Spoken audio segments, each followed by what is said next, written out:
Inina. Pamatian naton ang mga pulonghan kalipay, abaton naton ang kamingawhan mga pangandoy. Namnamon naton ang katamisan aton puplongon, dinhiya 105.3 MSFM, siday ha mga huringan haropoy.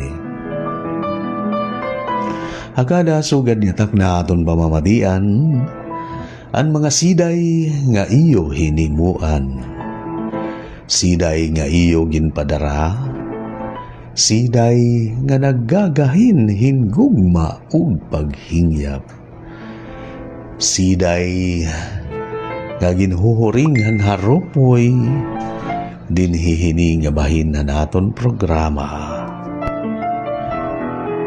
Siday ha mga huringan haropoy. Nganya ng gagabi aton babasahon na naan siday nga akon ginsurat, ang uluhanan siday kadayaw. May nalababulan niya na.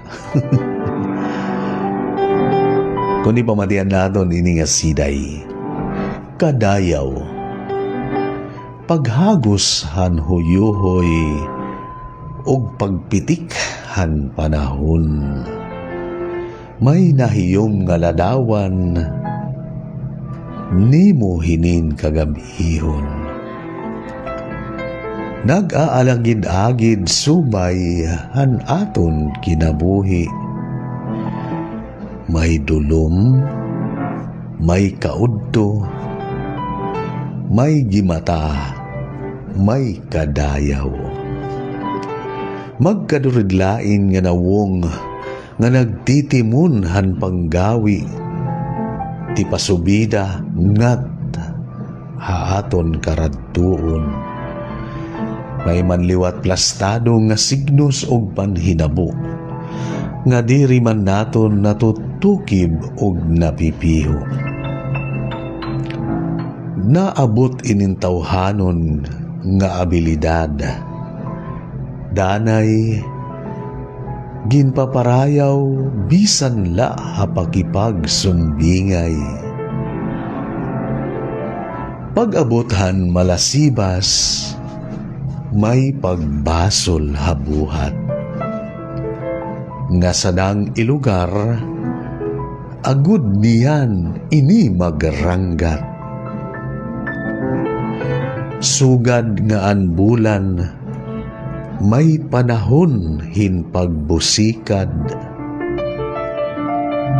Kuntaan sulhog han kadayaw, say haat bumuskag. Ngan haat dughan, padayon magliaw. An kahayag. Kadayaw usang nga siday nga aton ginsurat, nang imbasa naton din naton programa, siday ha mga huring han haropoy.